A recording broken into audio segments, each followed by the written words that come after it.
Last week, we introduced the concept of transient balances. So we have a general balance equation.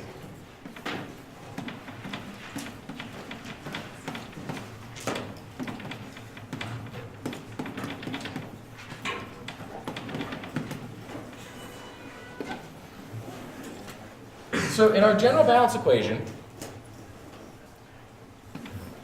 we have the rate of change of the total quantity of some conserved species. Actually, it doesn't even have to be conserved. This is just the total rate of change of some species within some boundary.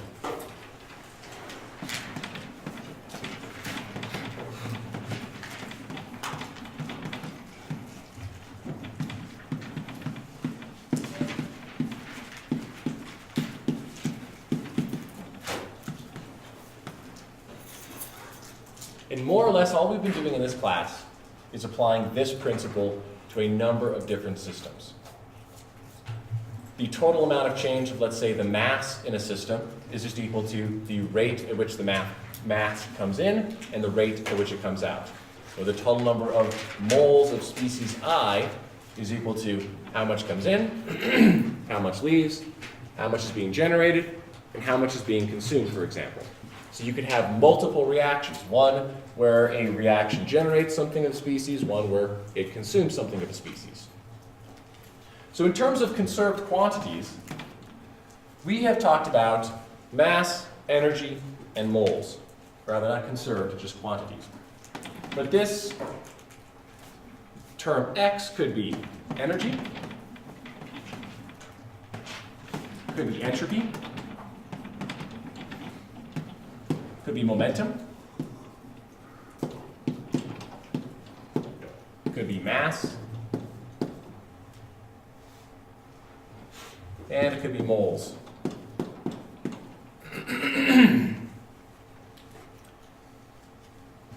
If we were to apply this equation to energy balances, this would give us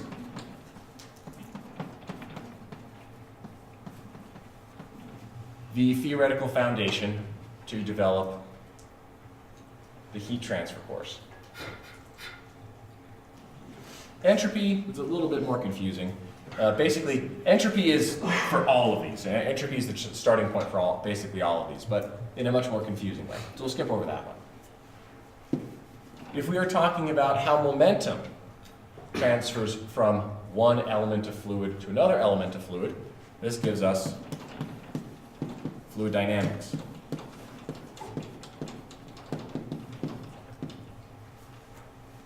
Right, we had a little bit of exposure to this last week where we talked about how, actually we didn't talk about momentum transfer rather, but we talked about draining a tank and how we said that the flow rate leaving the system was proportional to the pressure differential. Right, that comes from a fluid dynamics perspective. If we apply this with mass, obviously we can talk about what we did in class, but also mass transfer.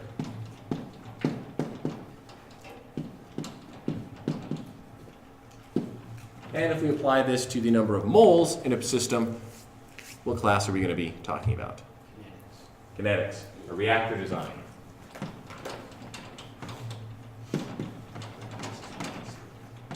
So, the only thing separating us from basically the entire chemical engineering curriculum is we haven't talked too much about physical laws. So chemical engineering basically boils down to a balance plus physical laws. Now these physical laws tell us how we should calculate or apply the rates in, the rates out, rate gen, and rate consumption. Two examples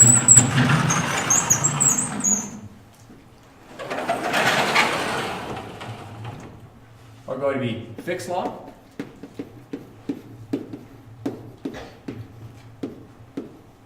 in which case J, which is a mass transfer flux, right? We could write this as kilograms per meter squared per second, for example. excuse me, is going to be equal to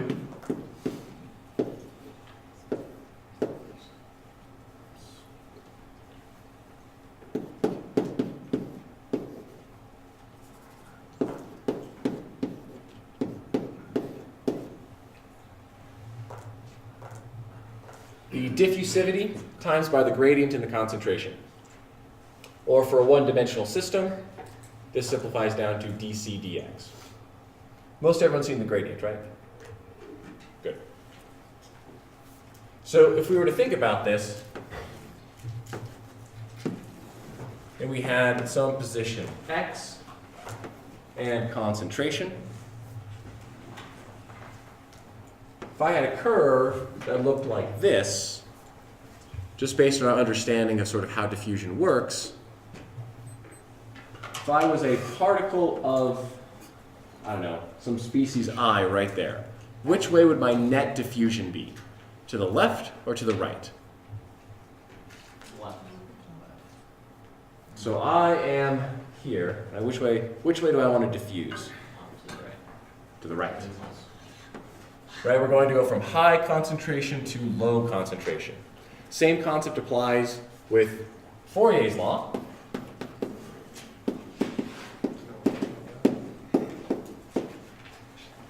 In which case, the rate of heat transfer, where we draw as a little q, joules per meter squared per second, is going to be equal to thermal conductivity times by the gradient in temperature.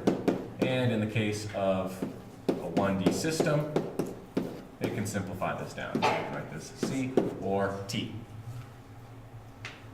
What this law is basically telling us is that heat and mass go from high values to low values. In this case here, the flux J would be equal to positive because it's going in the positive direction. But we'll notice that we have a negative slope, so the minus term here accounts for that. Right? Negative slope gives us positive flux. Same thing with heat transfer here. If this was heat transfer, the slope times by the thermal conductivity, that tells us the rate of heat transfer. The steeper the slope, the quicker things are going to want to diffuse. So if I have a situation here where I have this system like this, or one like that, right? You could imagine here, this is like submerging a pot of boiling water in an ice bath, right? Its temperature is going to drop very, very rapidly because the temperature difference is very large. The larger the gradient or the larger the difference in temperature, the quicker it's going to cool down, as opposed to, you know, dipping something that's just lukewarm into an ice bath, right? It's going to cool down at a much lower rate. Rather, if that were the case, the comparison would look more like this. So they ultimately end up at the same temperature, which is the temperature of the ice bath. So in the case of all the classes that we're going to be talking about, or you guys are going to be worrying about, I don't have to worry about it, fortunately. You may not realize it because you're going to go through the material balance and the derivation very, very quickly right at the start of class. And it may not look exactly like what you want to see. So I wanted to go through and just introduce a little bit the derivation of, for example, an equation you'll use in mass transfer class. But all of chemical engineering, balances plus physical laws. Fluid mechanics is a bit of the odd one out. The reason for that is that fluids can rotate, and that makes the math a lot more difficult, and it makes it a lot more tedious, whereas if we have, now let me just draw out what I'm going to do, and I'll talk about it in a second. So what we're going to talk about just for a little bit here is to derive, or hand-wavy derive, the diffusion advection equation.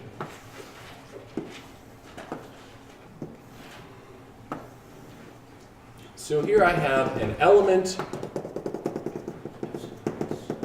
they call this a differential element.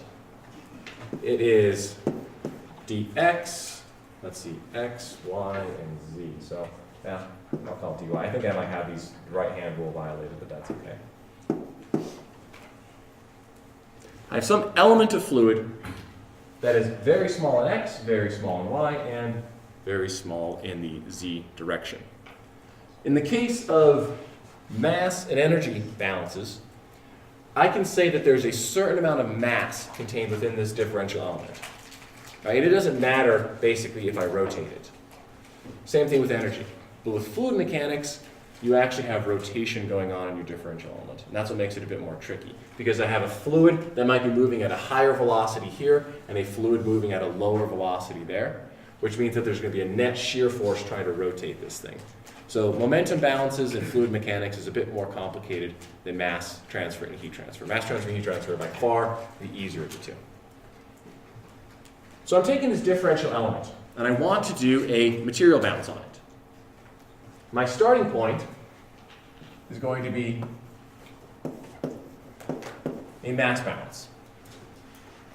What is the rate of change of the total amount of mass contained within this very, very, very small box? And we don't have to call this differential. We could say this is some delta x, some delta y, some delta z, but most all of you have seen this trick that we play in calculus and differential equations where we start off with that and then we eventually just shrink it down to nothing. So we'll skip that middleman and we'll just go straight to the differential element. So what we need to do here is keep track of the rate of transfer into the system minus the rate of transfer out of the system. In order to accomplish that, we need to apply some of these governing laws that tell us how quickly things go in and out based on the conditions. So for our purposes, it's often easier to talk about this in terms of concentration within the element as opposed to the actual total mass. But this is directly proportional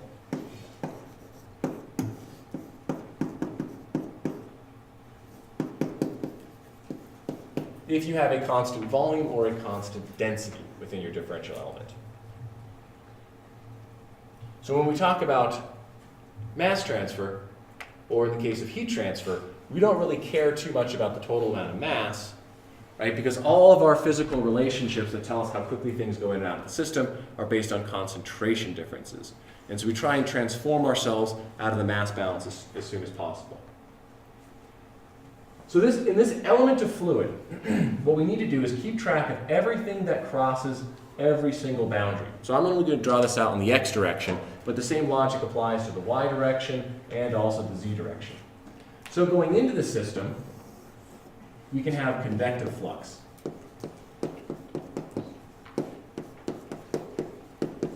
Right, and this is the rate of material flowing in from the bulk velocity of a fluid moving through the system. So in this case, N would be equal to the velocity in the x direction times by the concentration at x equals 0.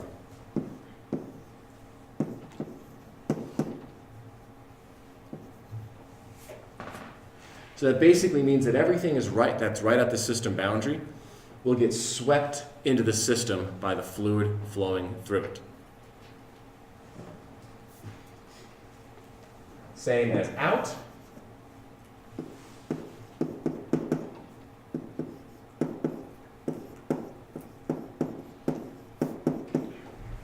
It is the velocity of what's at this end, gets pushed out by the velocity, and you're pulling material out of the system at whatever the concentration is here, because that's getting ripped out of the system. We also have diffusive flux. And this is given by Fick's law here.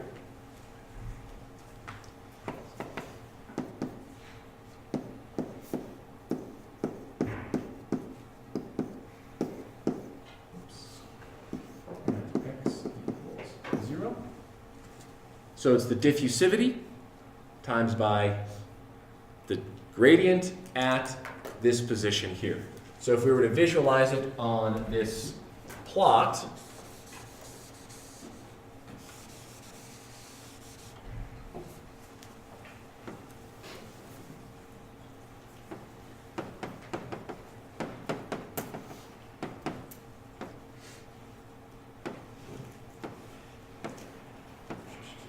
if this is an unsteady process, you could have a steeper gradient at the inlet to your volume element than you would at the outlet, potentially. And then leaving the system, we have the diffusive flux out minus d dc dx at x equals dx. And we have our diffusive flux out.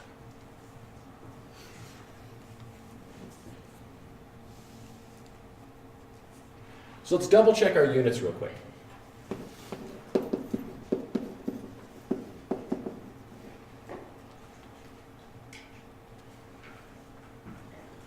We have minus d dc dx.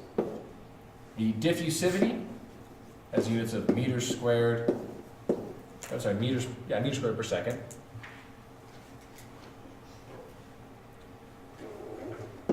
Concentration units, moles or mass, either one would work, per meter cubed per meter.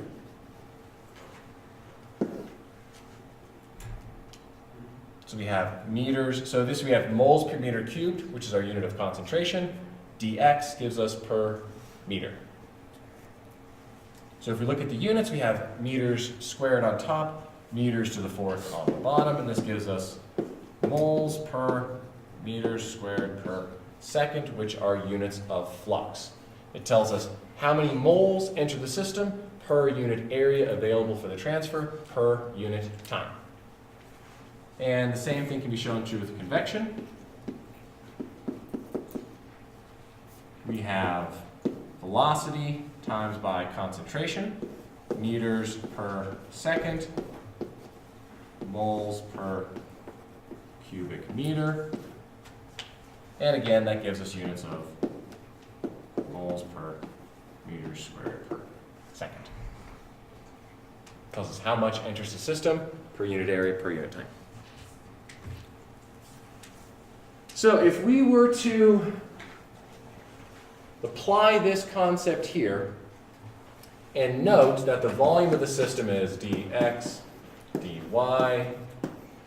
dz, maybe this is a similar derivation you guys have seen in a PDEs class. Have you guys ever seen anything like this in a PDEs? You guys did do this in PDEs. Okay, good. So the end result, though, is what we call the diffusion advection equation.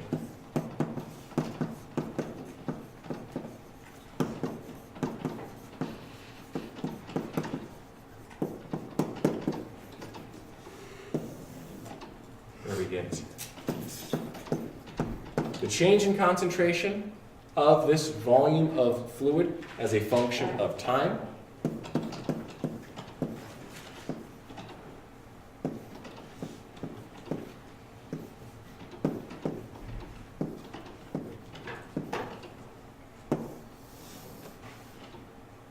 A wonderful partial differential equation.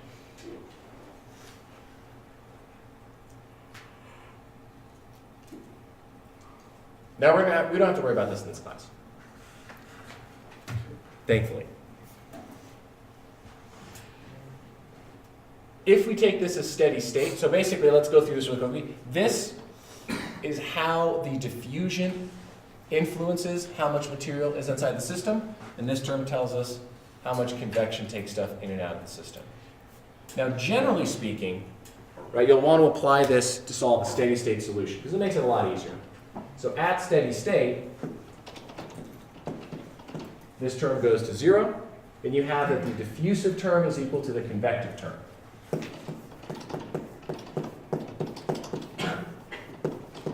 Diffusion equals convection. Now I'll give you an example of how we could apply this to solve a real problem. This is something that I did when I was a graduate student. So one of the projects I had as a PhD student is to model fouling in a pipeline. So a petroleum deposit actually building up all the time. So over time, you would get some sort of a deposit building up and fouling the system. Now Now, be symmetric, so now, the oil and gas industry cares about this a lot because the flow rate through a pipeline is proportional to the pressure differential, or the pressure drop. My oil well down here has a certain natural pressure. I have a certain pressure at the wellhead for safety purposes, and also to prevent some materials from volatilizing and boiling out of the system. So if I want to get the most amount of oil out of the ground as possible, I need to make sure that this has the lowest pressure drop possible. As the pipe begins to constrict, pressure drop goes up, flow rate goes down, money is lost. So if we were to plot out, here on this axis, the concentration, and this in the radial direction R, and this is why we like to write this equation here in vector form with the gradient as opposed to in Cartesian coordinates, because oftentimes you don't solve things in Cartesian. For chemical engineering, we almost always solve them in cylindrical or spherical systems, because it's a lot easier, actually. But anyway, so the concentration ends up, profile looks something like this, where the concentration doesn't change much in the center line, and as you get closer to the wall, you have a depletion of your species as it deposits. Now this produces a gradient that sends material from the center line to the wall where it wants to stick. So this is a spontaneous process that occurs by diffusion. Now when we're modeling this, we typically will model this as a pseudo steady state process, meaning that we don't consider how the boundary moves, but we solve the fluid flow as if it were a continuous steady state process, and then we take the flux at the wall, times it by time, and that's how we can figure out the overall deposition rate. It's called a pseudo steady state approximation. Now what we typically would care about is if we wanted to track a volume of fluid right here, which would be governed by this equation. Effectively, we have a high velocity fluid being swept through the system. Diffusion is a very, very slow process. So we typically don't care about the diffusion going this way. We care about the diffusion going this way. So generally speaking, we have convection or advection sweeping through the volume element, and diffusion going out in the radial direction. So by applying this equation here, we can sort of solve the whole process, figure out the concentration profile as a function of position and as a function of time. Or in the case of steady state approximation, not as a function of time. But this, all of this has its origin in what we're doing in this class. It is just a fancied up form of a material balance that we've talked about in class, but the only modification is that we've added in some physical laws that tell us how quickly things go in and how quickly things go out of the system. Does this make you excited for the junior year or nervous for the junior year? So this is basically chemical engineering in a nutshell. Now let's do a similar thing, but with an energy balance in the last little bit that we have of class. Let me steal this section of the board.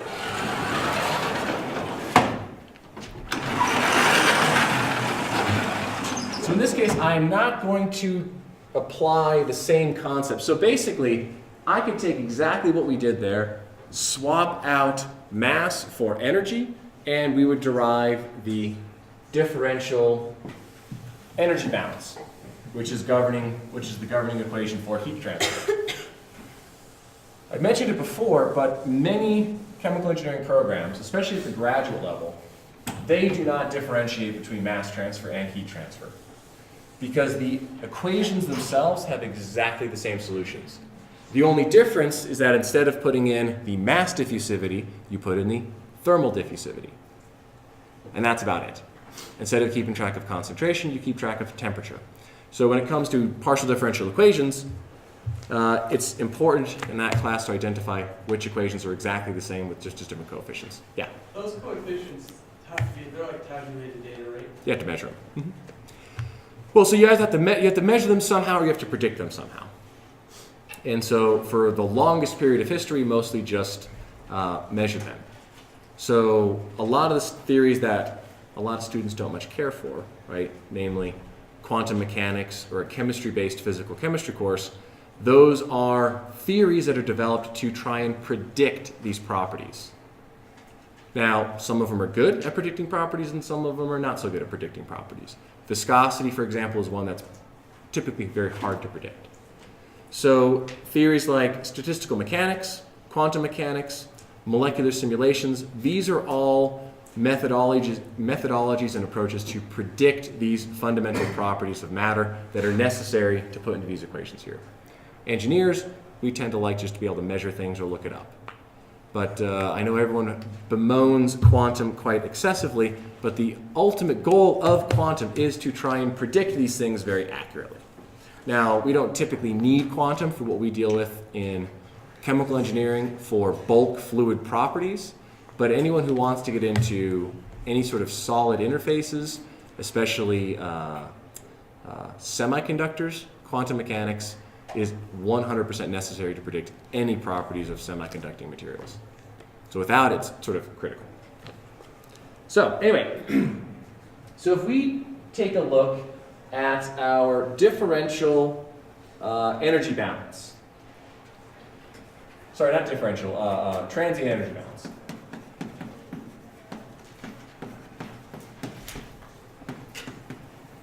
So a different approach. We're not going to do a differential element of fluid, but we could. But unfortunately, the end result would look exactly the same. All I would do is swap out basically temperature, and everything would be exactly the same. So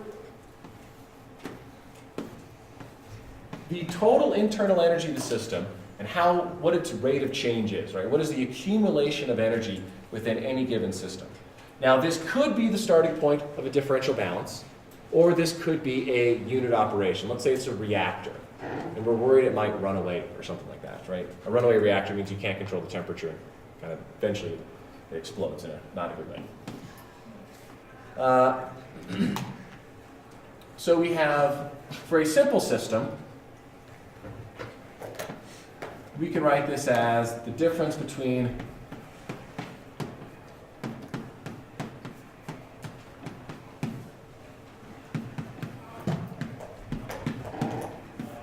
and this would be just for a one stream in, one stream out, with heat entering and work entering the system. So this could be a compressor, it could be a condenser, a boiler, an expander, a turbine.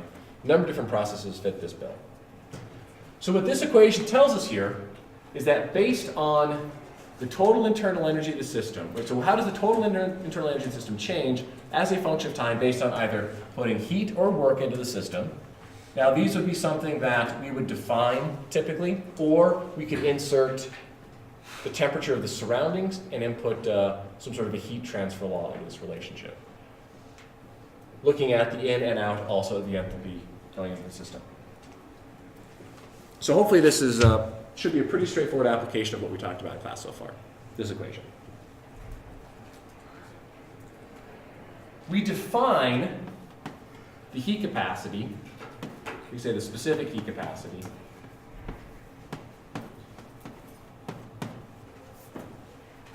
as how much the internal energy changes as a function of temperature. So we can rewrite this sort of expression here in a slightly different way. We can say that du is equal to the mass of the system times by its heat capacity. I could put a little hat on it too. Let's just get rid of those actually. dt. And then we can substitute this into the expression up here.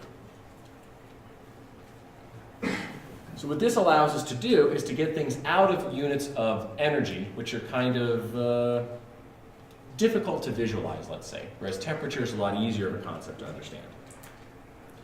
Now we could do the same concept here for the enthalpy, where C sub P is defined as how the enthalpy changes with respect to temperature.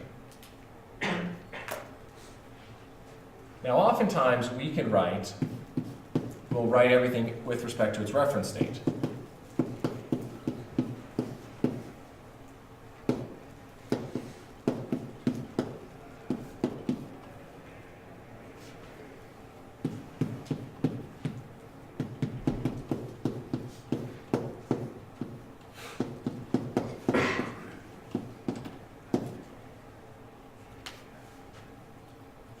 Hopefully this looks very familiar. If we're only dealing with the temperature change, we're going from the reference state to whatever the system conditions are. So if I want to calculate in minus out,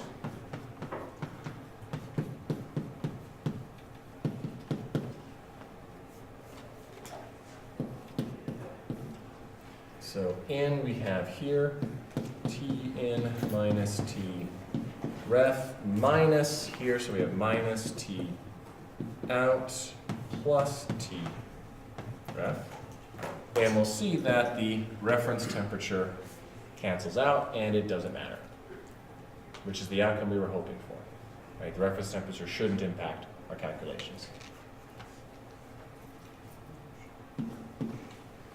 So in this case, out minus in is just C sub P T in, and I'm going to call this T. I'm not going to call it T out anymore. The material coming into the system obviously can have its own temperature, but everything that comes out is just going to be at whatever the temperature of the process is. So I'm not going to use the T out anymore. So in other words, T out equals T of the process.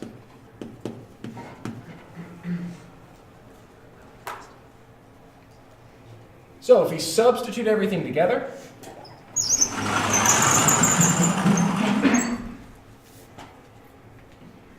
for an open system,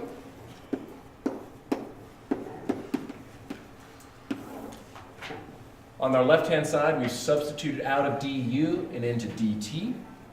So we have m c sub v dt, change in temperature with respect to time,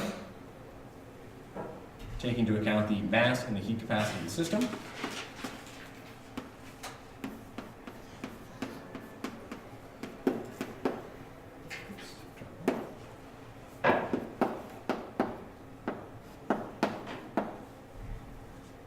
For a closed system,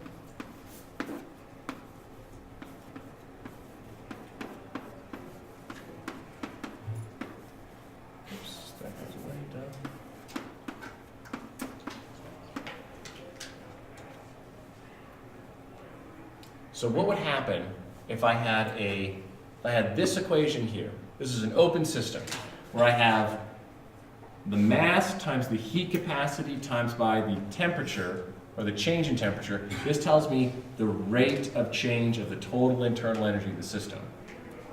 This expression here tells me how much flowing new mass into the system based on its heat capacity, how it changes the overall system temperature. And these are just my heat and work in or out terms. So if I had to solve this equation here, it was non-steady with respect to the energy balance or the temperature. How do I handle this mass term?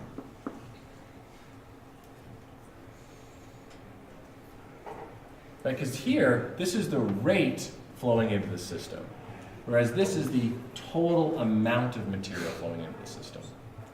So potentially, I could have coupled ordinary differential equations, where I would have to both simultaneously solve the mass balance and the energy balance together. In this particular example here, we're saying that the mass flow rate is constant-ish, right? It's based on how we've been able to pull it out. If the mass flow rate was not constant, we wouldn't be able to combine them very easily together here. If you integrate the rate Over a period of time. So it could be. So in that case, if this was like we could do this as a semi-batch process, in which case you'd have some accumulation. So everything that we're introducing with transient systems is effectively exactly the same as what we've already done, save for the fact that we have to now solve an ordinary differential equation. Now, hopefully, it is becoming more and more clear. Who's taking numerical methods? Students really don't like numerical methods, it seems. But the reason for it is because now that you've had numerical methods, I can just say, solve it. And solving this equation on the computer should hopefully feel routine after numerical methods. Right? An ordinary differential equation. You could use some Runge-Kutta method, the Euler's method, right? Whatever the case is, solving an ordinary differential equation should hopefully feel automatic. So how I did it when I was a student is I had a template, and I would just reopen the template, change the numbers around a little bit, and click solve. That was my solution to solving this problem. I had a well-documented template, so I couldn't forget. Solving these equations here, did you guys talk about PDEs in your numerical methods? They're a bit trickier to solve, right? The discretization is really kind of heinous when you're talking about x and y's and you're trying to rearrange it and solve, especially if you're doing an implicit. You guys talk about implicit versus explicit methods? So when you're trying to solve a PDE using an implicit method, it's really unpleasant. It's a lot of algebra and a lot of places to make a mistake. But hopefully, ODEs, like for this week's homework, you will have to solve one ODE. Hopefully it should seem pretty straightforward. Okay, any questions? Look at the project, because on Wednesday, bring your computer, bring your questions, bring your thinking hats. So we'll just spend the entire day. I will just answer questions and work with people on the project. All right, have a good one.